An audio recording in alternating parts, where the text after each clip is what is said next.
الحمدللہ رب العالمین والعاقبۃ للمتقین والصلاة والسلام علی رسولہ الکریم اما بعد فاعوذ باللہ من الشیطان الرجیم بسم اللہ الرحمن الرحیم۔ محترم اور مکرم ناظرین کرام، السلام علیکم ورحمۃ اللہ وبرکاتہ۔ 16ویں پارے کے مضامین کے ساتھ آپ کی خدمت میں حاضر ہیں۔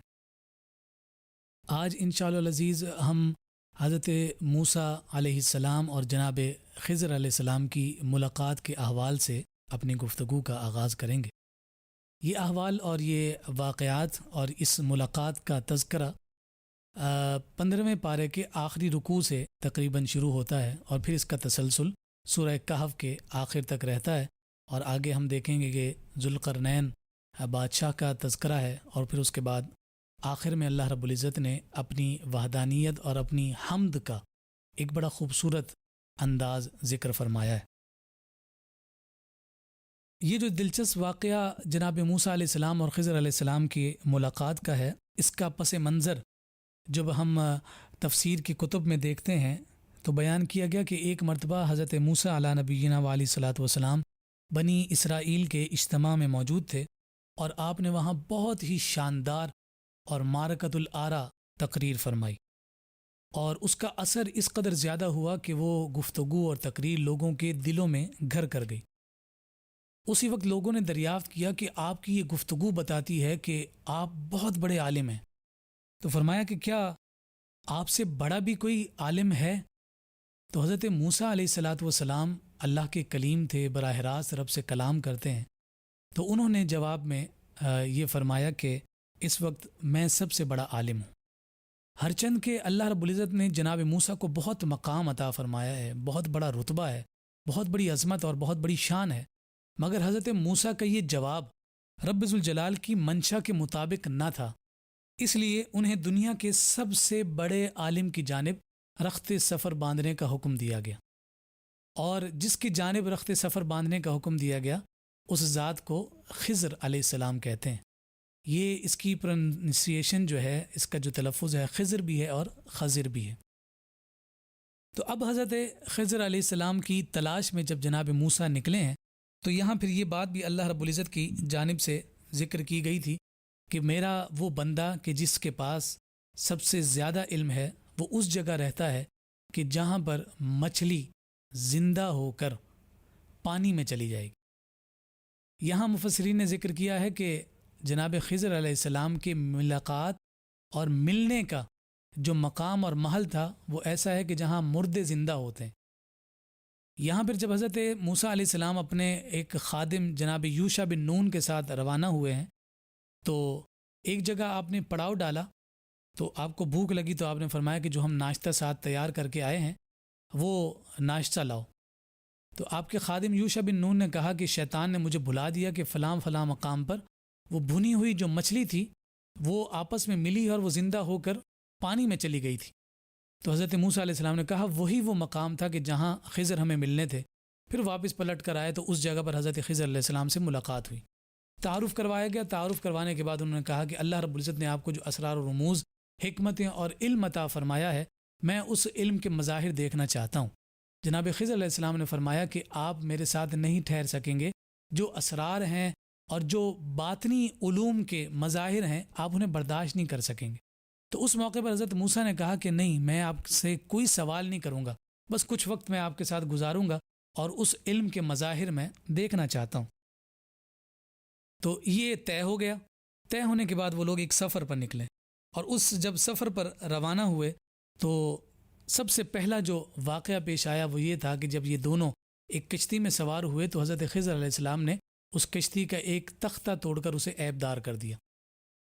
اب ظاہر سی بات ہے کہ وہ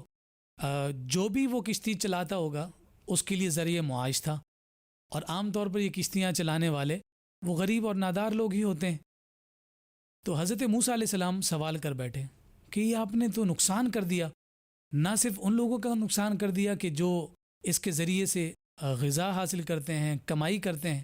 بلکہ آپ نے یہ تختہ توڑ کر اس پہ سوار ہونے والوں کو بھی خطرے میں ڈالا ہے۔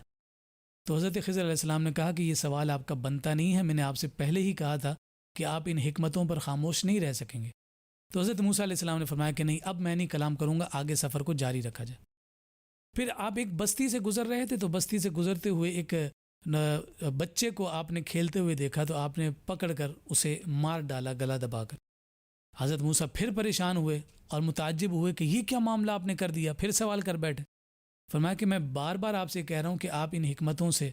کو برداشت نہیں کر سکیں گے۔ تو حضرت موسیٰ علیہ السلام نے پھر دوبارہ کہا کہ اب میں کلام اگر کروں، آپ سے کوئی سوال کروں تو وہیں پر میرا اور آپ کا یہ تعلق سفر کا ختم ہو جائے۔ پھر آپ ایک بستی میں پہنچے۔ بستی والوں کا رویہ یہ تھا کہ آپ دونوں کو جب بھوک لگی اور ان سے کھانا مانگا کہ ہم مسافر ہیں تو انہوں نے کھانا دینے سے انکار کر دی۔ لیکن آپ جب اسی بستی سے گزر رہے ہیں تو اس بستی میں ایک مقام پر ایک دیوار گر رہی تھی، آپ نے اس دیوار کو مزدوری لگا کر محنت کر کے دوبارہ تندرست کر دیا، صحیح سالم کر دیا۔ حضرت موسیٰ علیہ السلام پھر بڑے پریشان ہوئے کہ یہ ان لوگوں کا رویہ ایسا تھا کہ انہوں نے ہمیں کھانا دینے سے انکار کیا، اور آپ ان کے ساتھ ایسی نیک نیتی کا مظاہرہ کر رہے ہیں کہ ان کے علاقے اور ان کی بستی میں موجود دیوار کی جو ہے نا وہ آپ یوں سمجھیں کہ مزدوری کر کے اسے صحیح سلامت بنا رہے ہیں۔ تو یہاں حضرت خضر علیہ السلام نے فرمایا کہ بس اب مزید ہم ایک ساتھ نہیں رہ سکتے۔ تو حضرت موسیٰ نے کہا کہ چلیں اب جو واقعات گزرے ہیں ان پر سے پردہ اٹھائیے۔ پھر حضرت خضر علیہ السلام نے اس علم کی بنیاد پر جو اللہ رب العزت نے انہیں عطا فرمایا تھا، فرمایا کہ جو وہ کشتی کا تختہ میں نے توڑا تھا اس کا سبب یہ تھا کہ جس جگہ ہم نے اترنا تھا وہاں کا بادشاہ ظالم ہے، وہ جو صحیح سلامت اور اچھی کشتی دیکھتا ہے وہ اپنے قبضے میں لے لیتا ہے۔ اگر میں اسے عیب دار نہ کرتا تو وہ اس بادشاہ کے قبضے میں چلی جاتی، اور یہ لوگ جو اس کمائی کے ذریعے سے لوگوں کو سرحد پار کروانے کے ذریعے سے اپنی کمائی کرتے ہیں اور اپنے بچوں کا پیٹ پالتے ہیں، ان کا روزگار ضائع ہو جاتا۔ اس لیے میں نے اسے عیب دار کر دیا تاکہ وہ بادشاہ کی شر سے بچیں۔ پھر حضرت موسیٰ علیہ السلام نے کہا کہ دوسرا واقعہ بتائیے، بچے کو کیوں مارا؟ کہا کہ اللہ کے علم عطا کیے ہوئے علم کے ذریعے سے میں جان گیا کہ یہ بڑا ہو کر بڑا جری بنے گا، نافرمان ہوگا، کفر میں مبتلا ہوگا، اس کے ذریعے سے فتنہ اور فساد ہوگا، اس لیے اس کے سدباب کے لیے میں نے اسے ابھی مار دیا۔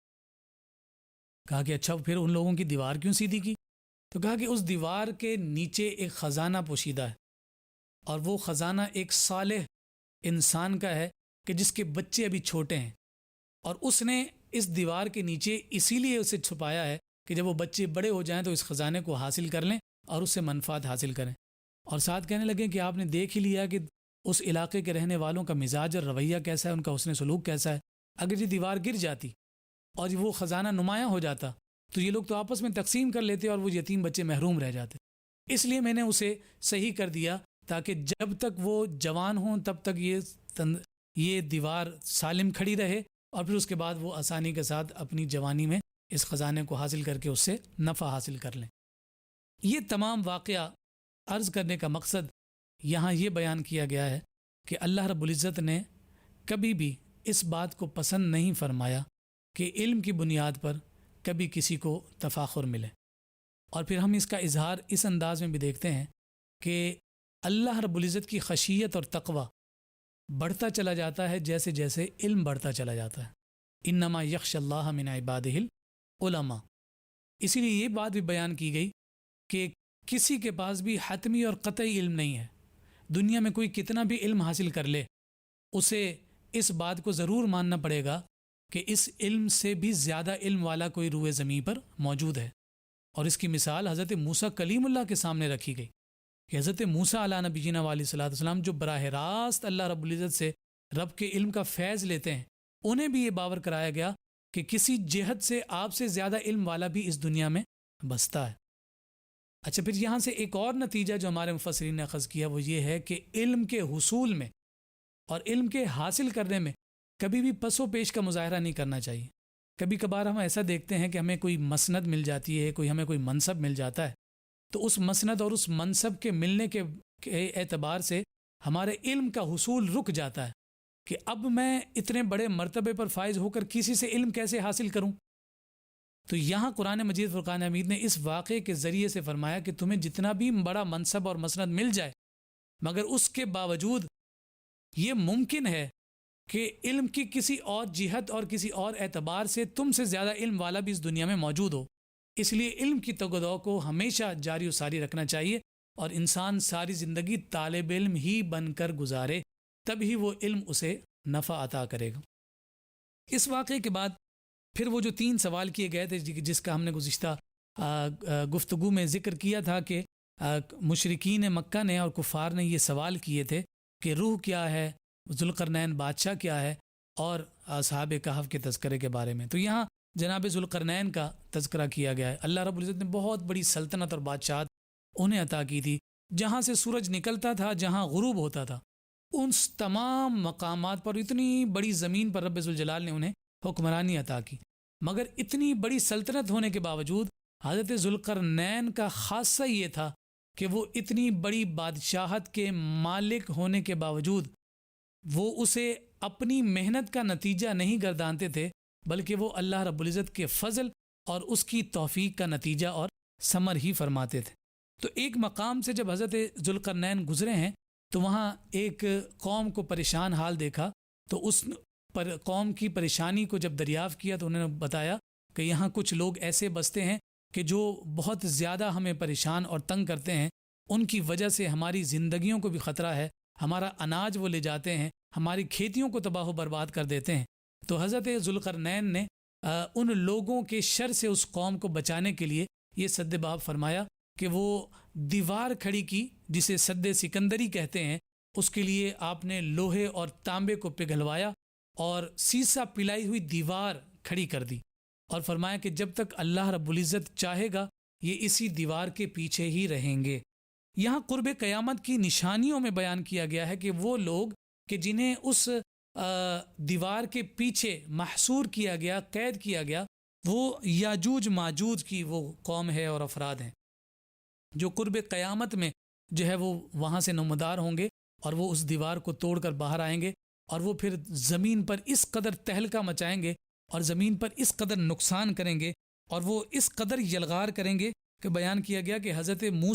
عیسیٰ روح اللہ جب تشریف لائیں گے تو وہ ان کے شر سے بچنے کے لیے اپنے ساتھیوں کے سمیت وہ پہاڑی پر چلے جائیں گے، اور پھر یاجوج ماجوج کو اللہ رب العزت جو ہے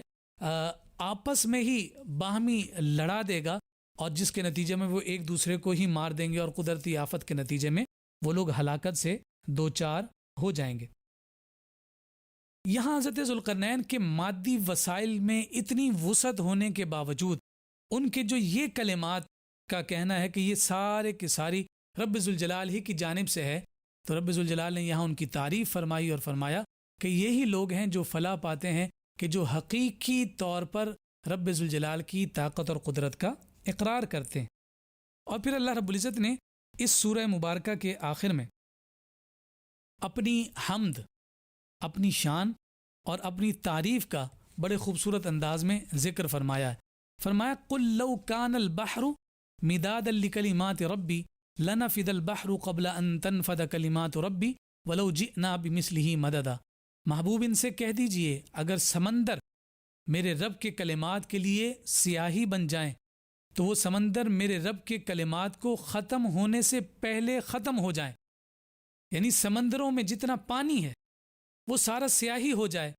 اور اس سیاہی کے ذریعے سے رب کی تعریف لکھی جائے اور رب کے کلمات بیان کیے جائیں، تو فرمایا کہ رب کی تعریف ختم نہیں ہوگی، سمندر کا پانی ختم ہو جائے گا۔ اور فرمایا کہ اگر اس سمندر کی مدد کے لیے مزید سمندروں کی روشنائی حاصل کی جائے تب بھی رب ذوالجلال کی تقدیس اور اس کی تعریف اور اس کے کلمات ختم نہیں ہوں گے۔ اس سے ہم اندازہ لگا سکتے ہیں کہ رب کی شان کا عالم کیا ہے، رب کے مقام اور مرتبے کا عالم کیا ہے، اور رب کی تحمید و تقدیس کی عظمت اور شان کیا ہے۔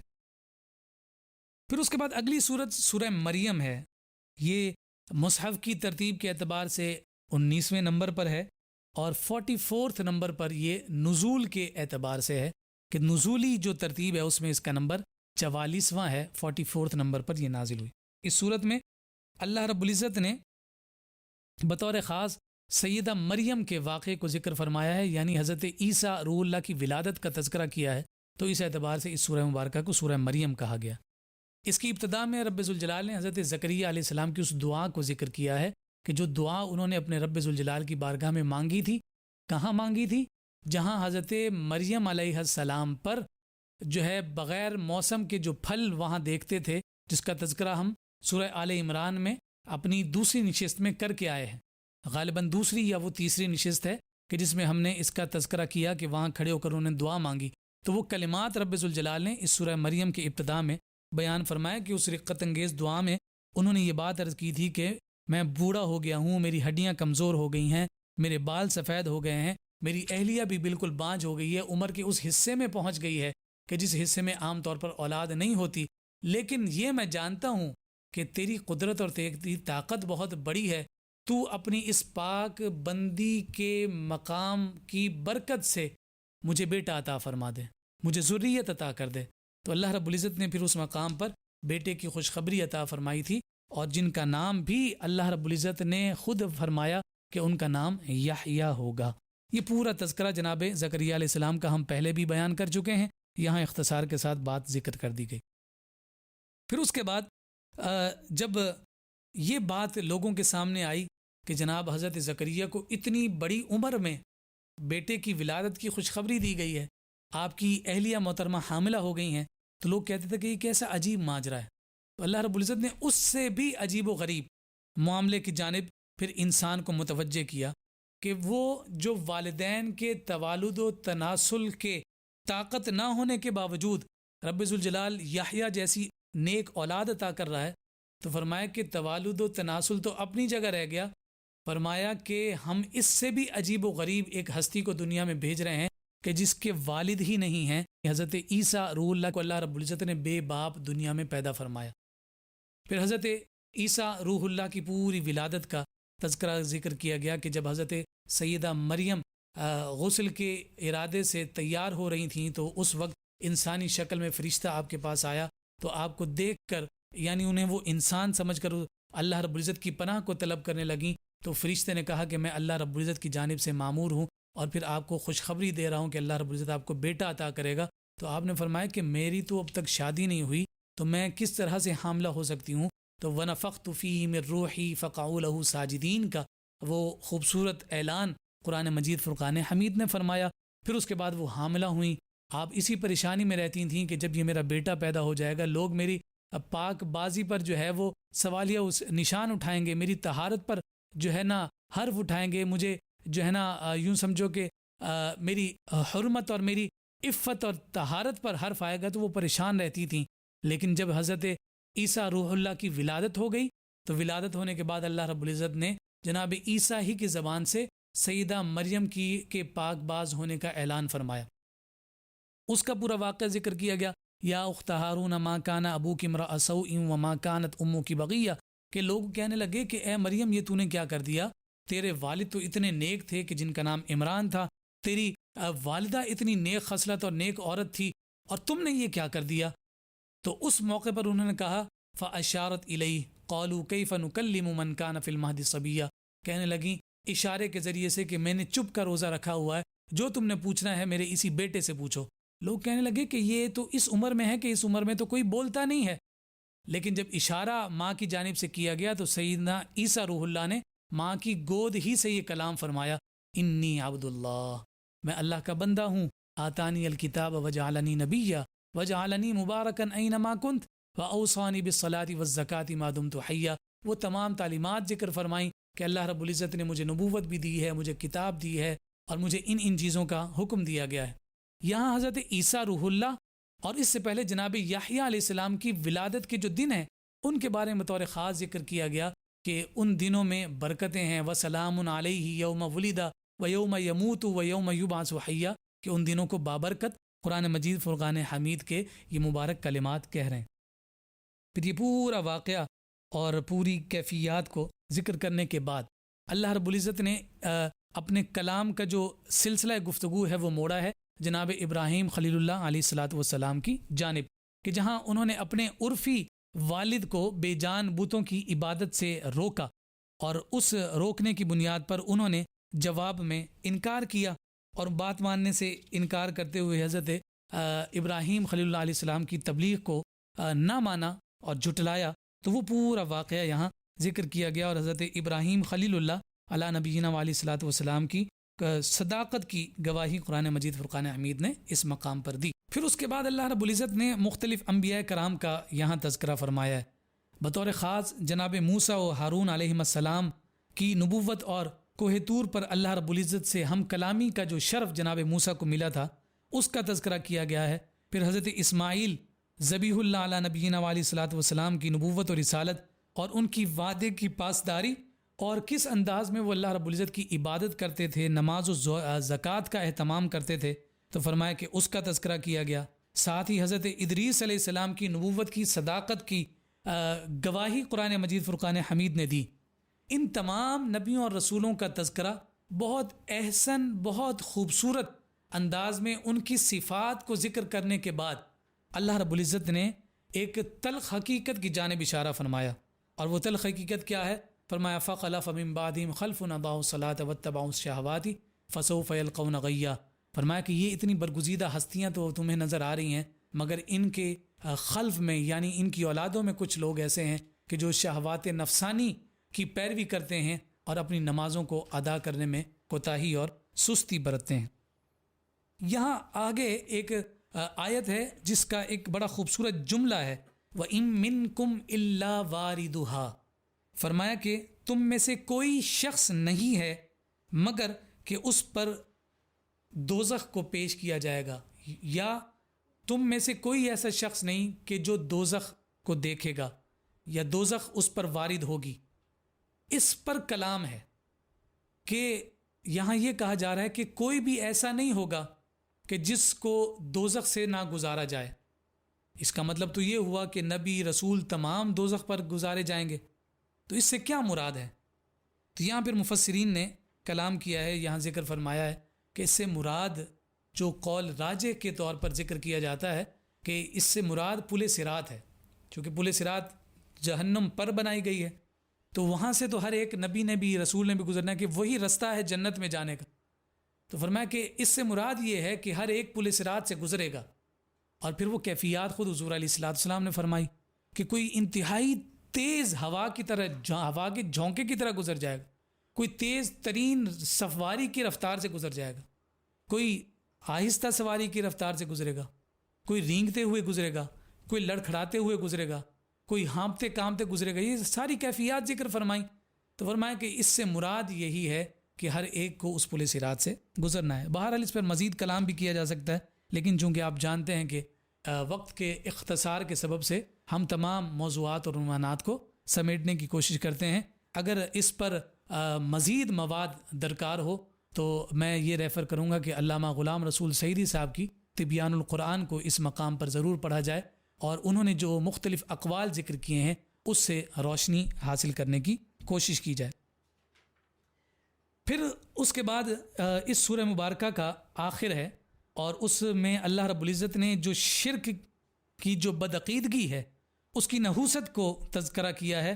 کہ اس کی نحوست اس قدر زیادہ ہے کہ آسمان گر جانے چاہیے، زمین پھٹ جانی چاہیے، اور پہاڑ ریزہ ریزہ ہو جانے چاہیے، مگر اللہ رب العزت نے اس جرم میں مبتلا ہونے کے باوجود تمہارا وجود دنیا میں قائم رکھا ہوا ہے، تو اس کا مطلب صرف اور صرف یہ ہے کہ رب چاہتا ہے کہ تم اس سے توبہ تائب ہو جاؤ اور اس جرم کو چھوڑ کر اللہ رب العزت کی وحدانیت کو قبول کر لو۔ پھر اگلی صورت سورت طٰہٰ ہے، 20ویں صورت ہے ترتیب کے اعتبار سے، اور نزول کے اعتبار سے 45ویں 45۔ طٰہٰ حضور علیہ الصلاۃ والسلام کا لقب ذکر کیا جاتا ہے، ما انزلنا علیک القرآن لتشقی الا تذکرۃ لمن یخشی تنزیلا ممن خلق الارض والسماوات العلی۔ یہاں حضور علیہ الصلاۃ والسلام کی شان ذکر کی گئی ہے، اور وہ شان کچھ اس طرح سے ہے کہ آقائے کائنات صلی اللہ علیہ وآلہ وسلم پر جب قرآن کی آیات نازل ہوتی تو آقائے کائنات صلی اللہ علیہ وسلم انہیں یاد کرنے میں جلدی فرماتے، بہت زیادہ مشقت فرماتے، اور حضور علیہ الصلاۃ والسلام پوری رات کھڑے ہو کر قرآن کی تلاوت کرتے رہتے، یہاں تک کہ آپ کے مبارک قدموں میں ورم پیدا ہو جاتا۔ تو یہاں فرمایا کہ اے محبوب، یعنی طٰہٰ کہہ کر حضور کے لقب سے آپ کو پکارا گیا کہ اے محبوب مکرم، ہم نے آپ پر قرآن اس لیے نازل نہیں فرمایا کہ آپ مشقت میں پڑ جائیں، فرمایا کہ نہیں، الا تذکرۃ لمن یخشی، مگر ہم نے قرآن اس لیے نازل کیا ہے کہ اس شخص کے لیے نصیحت بن جائے کہ جو اپنے رب سے ڈرتا ہے۔ اس کے ذریعے سے حضور نبی رحمت صلی اللہ علیہ وسلم کی عبادت کی اس شان کو ذکر کیا گیا۔ پھر اس سورہ مبارکہ کے ابتدائی میں اللہ رب العزت نے حضرت موسیٰ علیہ السلام کے واقعے اور قصے کو ذکر کیا ہے۔ جو پچھلی صورت ہے سورہ مریم، اس میں اجمالی طور پر تذکرہ تھا، لیکن یہاں بہت وضاحت کے ساتھ حضرت موسیٰ علیہ السلام کا تذکرہ کیا گیا ہے۔ جب حضرت موسیٰ علی نبینا و علیہ الصلاۃ والسلام اپنی زوجہ محترمہ کے ساتھ مدین سے واپس ہوئے ہیں تو آپ کی زوجہ محترمہ حاملہ تھیں اور امید سے تھیں، اور وہ جب وہ پیریڈ مکمل ہوا تو آپ کو درد ذہ اٹھا، تو اس تکلیف کے سبب سے حضرت موسیٰ علیہ السلام بھی پریشان ہوئے کہ اہلیہ کو درد ذہ اٹھ گیا ہے، یعنی اب بچے کی ولادت کا وقت قریب ہو گیا ہے۔ تو آپ کو دور ایک روشنی نظر آئی، ایک آگ جلتے ہوئے نظر آئی، تو آپ نے یہ گمان کیا کہ وہاں پر یقیناً کوئی لوگ رہتے ہوں گے، ان سے مدد کو حاصل کیا جائے۔ لیکن جب آپ وہاں آگ لینے گئے تو اللہ رب العزت کی قدرت دیکھیے کہ آگ کی جگہ وہ رب ذوالجلال کی بارگاہ سے پیمبری لے کر آئے، اور رب ذوالجلال نے انہیں نبوت کا مقام عطا فرمایا، اور بتایا گیا کہ یہ آگ نہیں ہے، یہ جو نور تمہیں نظر آ رہا ہے یہ آگ نہیں ہے، بلکہ یہ تمہارے رب کی تجلی ہے اور یہ تمہارے رب کا نور ہے۔ اور ساتھ فرمایا کہ آپ اس وقت مقدس وادی میں ہیں، فَخْلَعْنَا عَلَيْكَ إِنَّكَ بِالْوَادِ الْمُقَدَّسِ طُوَىٰ، کہ آپ مقدس وادی ہیں میں موجود ہیں، تو اس وادی کے احترام میں آپ اپنے نالین کو اتار دیجئے۔ پھر وہاں اللہ رب العزت نے نبوت عطا کی، تبلیغ کا حکم فرمایا اور نماز کے اہتمام کی تلقین کی۔ تو اسی موقع پر حضرت موسیٰ علیہ السلام کو دو بڑے معجزات عطا کیے گئے۔ ایک معجزہ وہ عصا کا ہے کہ جو زمین پر ڈالتے تھے تو عصا بن جاتا تھا، اژدہا بن جاتا تھا، اور دوسرا وہ روشن اور چمکدار ہاتھ کہ جب وہ بغل میں ڈال کر نکالتے تو وہ سورج کی طرح روشن ہو جاتا تھا۔ تو یہ دو معجزات بھی آپ اسی مقام سے لے کر آئے۔ پھر اللہ رب العزت کی بارگاہ میں حضرت موسیٰ علیہ السلام نے جو دعا مانگی تھی، جناب موسیٰ علیہ السلام نے جو دعا مانگی وہ دعا کا تذکرہ ہے، رب اشرح لی صدری ویسر لی امری واحلل عقدۃ من لسانی یفقہوا قولی۔ فرمایا کہ اے میرے رب، میرے لیے میرا سینہ کشادہ فرما دے، میرا کار رسالت میں میرا کام جو ہے آسان فرما دے، میری زبان کی گرہ کھول دے اور میری بات کو، تاکہ یہ تمام نعمتیں مجھے اس لیے عطا کر، یفقہوا قولی، تاکہ یہ لوگ میری بات سمجھ سکیں کہ میں جب انہیں تبلیغ کروں تو یہ میں اچھے انداز میں بات ان تک پہنچا سکوں اور ڈیلیور کر سکوں۔ اس کی شان نزول کے حوالے سے مفسرین نے یہ ذکر کیا ہے کہ جناب موسیٰ علیہ السلام کے بارے میں، جیسا کہ آپ جانتے ہیں کہ آپ کی جو پرورش ہے وہ وہ پرورش جو ہے وہ فرعون کے دربار میں ہوئی ہے۔ تو بچپن میں ایک موقع ایسا آ گیا کہ آپ کو کی معصومیت کے اظہار کے لیے یہ حاجت پیش آ گئی کہ آپ کے سامنے کوئلے رکھ دیے گئے، تو آپ نے وہ کوئلے اٹھا کر اپنی زبان پر رکھ لیے۔ تو ان کوئلوں کی سختی کی وجہ سے آپ کی زبان میں سے جو کلمات نکلتے تھے وہ واضح نہیں تھے، تو آپ نے پھر یہ دعا فرمائی تھی کہ یہ جو کلمات واضح ان زبان سے نہیں نکلتے ہیں، اس میں جو گرہیں ڈل گئی ہیں زبان پر وہ دور فرما دے۔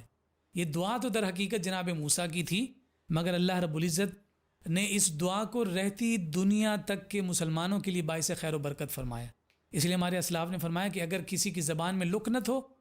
تو وہ ان کلمات کو جو ہے نا وظیفے کے طور پر دہرائے، اللہ رب العزت جناب موسیٰ کی زبان سے نکلے ہوئے کلمات کی برکت سے وہ گرہیں کھول دے گا۔ اور ساتھ یہ بھی فرمایا کہ جو کند ذہن بچہ ہو کہ وہ پڑھائی میں کمزور ہو، تو فرمایا کہ یہ پڑھ کر پانی پر پھونک کر اسے پلا دیا جائے تو اللہ رب العزت اس کی برکات انہیں عطا فرمائے۔ پھر اگلی ایک اور دعا ہے، وَاجْعَلْ لِي وَزِيرًا مِّنْ أَهْلِي هَارُونَ أَخِي، اور میرے گھر والوں میں سے میرا ایک وزیر یعنی نائب بنا دے، اور وہ میرا بھائی ہارون ہو کہ جو اشدد بہ ازری، اس سے میری کمر جو ہے وہ ہمت کے ساتھ مضبوط ہو، اور اس کار رسالت میں وہ میرے شریک رہے اور میری مدد اور نصرت کرتا رہے۔ ان دعاؤں کے بعد اللہ رب العزت نے ان دونوں بھائیوں کو یعنی جناب موسیٰ اور جناب ہارون کو یہ حکم دیا، اذهبا الى فرعون انه طغى، کہ تم دونوں فرعون کے پاس جاؤ کہ وہ سرکش ہو گیا ہے، حد سے گزر چکا ہے، اور تم وہاں جا کر اسے تبلیغ کرو۔ یہاں پھر تبلیغ کے انداز کو ذکر کیا، فَقُولَا لَهُ قَوْلًا لَيِّنًا لَعَلَّهُ يَتَذَكَّرُ أَوْ يَخْشَىٰ، اور تم دونوں اس کے پاس جا کر اس سے نرم انداز میں گفتگو کرو، شاید وہ نصیحت قبول کر لے یا میرے غضب سے ڈرنے لگے۔ یعنی یہاں پر دو چیزوں کے ذریعے سے پیغام پہنچانے کا حکم دیا گیا۔ ایک، رب کی وحدانیت کو پیار بھرے انداز میں پہنچاؤ، رب کی رحمت کی امید دلاؤ، اب تک تم نے جو کر لیا سو کر لیا، کوئی بات نہیں، رب کی رحمت سے پر امید رہو، معافی مانگ لو، رب معاف کر دے گا۔ اگر امید سے وہ نہ تبلیغ پر آئے اور امید سے وہ نہ راہ راست پر آئے تو پھر میرا خوف دلاؤ۔ تو یہاں فرمایا کہ شاید وہ نصیحت قبول کر لے یا پھر اس خوف کی وجہ سے، میرے غضب کی وجہ سے وہ ڈر کر راہ راست پر ہٹ جائے۔ تو یہاں ہمیں تبلیغ میں ان دونوں چیزوں کو ملحوظ خاطر رکھنا ہے۔ ہم اپنے رب کی رحمت کو ہی محض بیان کر کے لوگوں کو صرف رب کی رحمت پر ہی نہ رہنے دیں، بلکہ اس کے ساتھ ساتھ رب کے خوف اور رب کے غضب کی آمیزش کو بھی داخل رکھیں، تاکہ امید اور خوف دونوں کی آمیزش جب تبلیغ میں داخل ہو تو اس کے اثرات مؤثر طور پر معاشرے کے افراد پر جنم لے سکیں۔ تو اس حکم کے جواب میں جناب موسیٰ اور جناب ہارون علیہ السلام نے یہ عرض کیا تھا، قالا ربنا اننا نخاف ان یفرط علینا او ان یطغی، دونوں نے عرض کیا کہ اے ہمارے رب، بے شک ہمیں اندیشہ ہے کہ وہ ہم پر زیادتی کرے گا یا وہ زیادہ سرکش ہو جائے گا، کہ وہ بات ماننے سے انکار کرے گا، جھٹلائے گا، تیرے غضب کا حقدار ٹھہرے گا، زیادہ سرکشی میں مبتلا ہو جائے گا۔ تو فرمایا لا تخافا اننی معکما اسمع و ارا، کہ تم دونوں نہ ڈرو، بے شک میں تم دونوں کے ساتھ ہوں اور میں سب کچھ سن رہا ہوں اور دیکھ رہا ہوں کہ جو تمہارے ساتھ درمیان اس دربار میں ہونا ہے۔ یہ پوری تفصیل ہے اس سورہ مبارکہ میں۔ اب ظاہر سی بات ہے کہ ساری باتوں کا احاطہ تو ہم اپنی اس نشست میں نہیں کر سکتے، میں اختصار کے ساتھ بات کو آگے بڑھا دوں گا، لیکن ساتھ ساتھ میں آپ سے یہ گزارش ضرور کروں گا کہ اس واقعے کو قرآن کی ان مبارک آیات کی صورت میں ائمہ مفسرین کی تفاسیر سے ضرور پڑھیں، تاکہ جو پیغام ربی ہے اس پیغام کو ہم صحیح طور پر حاصل کر سکیں۔ دربار میں گئے، جو اللہ رب العزت نے حکم دیا اس کے مطابق اسے تبلیغ کی، وہ سرکش ہوا، اس نے کہا کہ نہیں یہ تو جادوگری ہے،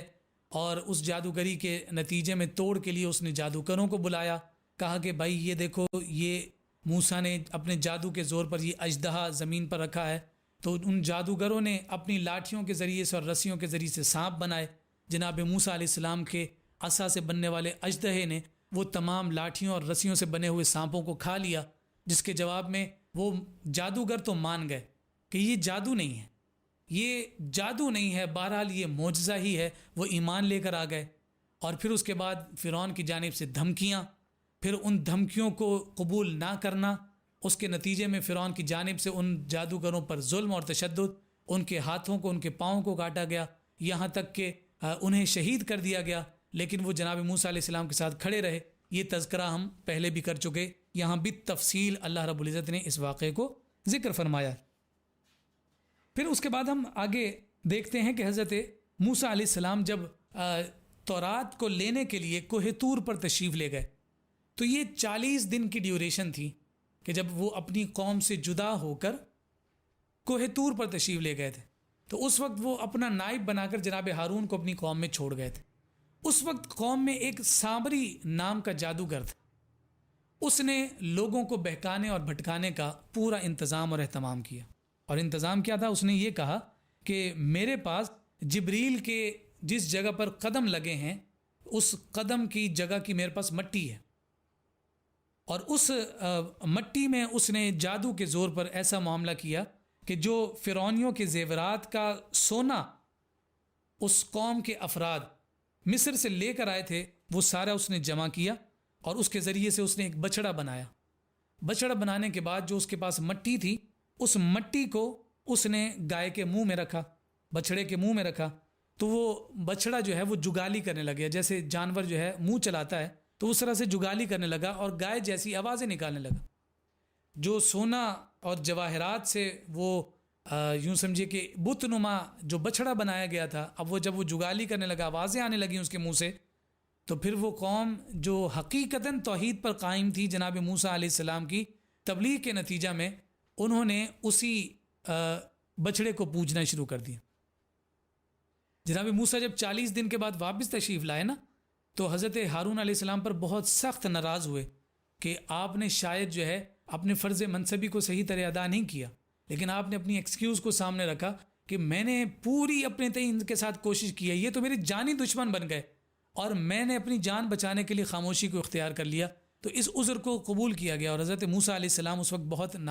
جو ہے نا وہ جو ناراضگی ہوئی تو اس کا اظہار بھی انہوں نے حضرت ہارون علیہ السلام سے فرمایا۔ یہاں مفسرین نے ذکر کیا ہے کہ حضرت موسیٰ علیہ السلام نے حضرت ہارون علیہ السلام کی داڑھی کو پکڑ کے انہیں بھینچا اور انہیں جو ہے نا ہلایا.